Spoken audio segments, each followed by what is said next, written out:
Hi everyone, I'm Nadia, host from sportsbookreview.com. South Carolina welcomes Texas A&M to their backyard for the season opener, where the Gamecocks were unbeaten last year. The question headed into this game is, can Texas A&M defeat the Gamecocks on their home turf? And joining us now to give an early preview on the betting value is professional handicapper Dave Golokoff. Dave, welcome to the show. Thanks for having me. Sure.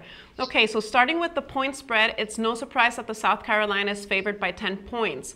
What's your early lean?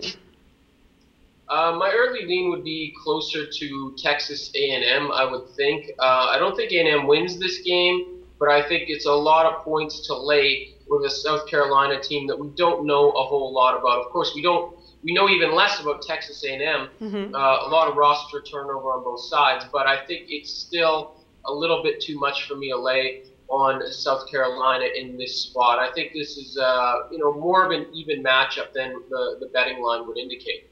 Okay, and how do you see Texas A&M playing without Johnny Manziel? Is there any added motivation for them without him? Well, I don't know if there's added motivation without him.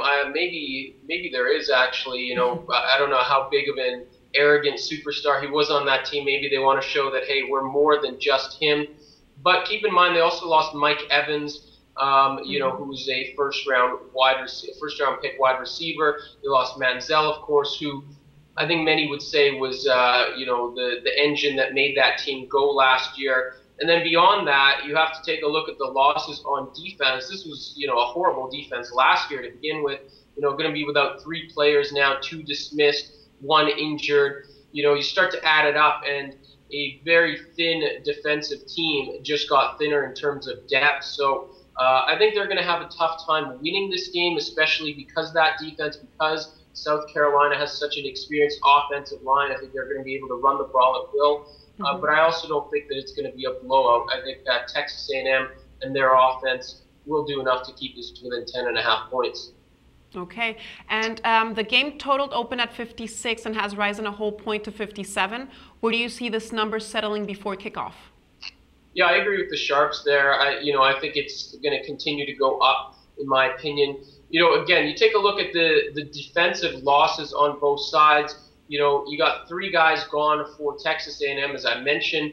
Remember that South Carolina, their defense was not great last year, but they still had Jadeveon Clowney. He's gone. That's going to be a big loss for them. So I think you're going to see South Carolina be able to move the ball pretty easily against Texas A&M. Again, that offensive line is really the key to me, and I think South Carolina with Mike Davis is going to run the ball at will, move the chains a lot, and lead to lots of points there. As for Texas A&M, not a good defensive team, so they're going to play a lot of overs to begin with, but they are an offensive team. So I think, with Kevin Sumlin, we've seen over the years either at Houston, at Texas A&M, I think we'll see the same thing. A little bit of a plug-and-play type system where, Manziel's gone, Evans gone, but I think the backups come in and play better than expected. I don't think there's going to be much of a rebuild for the offense.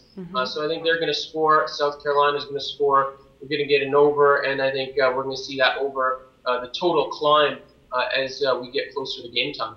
Okay, so So give me your picks again. So for right now, what will you go for?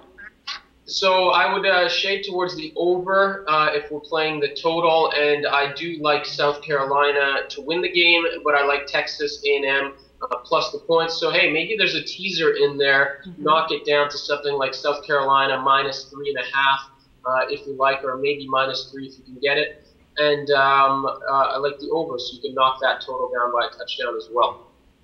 Okay, thank you, Dave, so much for your insight. Remember to join our conversation on Twitter, #SBRNatia. Thank you for joining us. And for sportsbookreview.com, this is Nadia Holtz.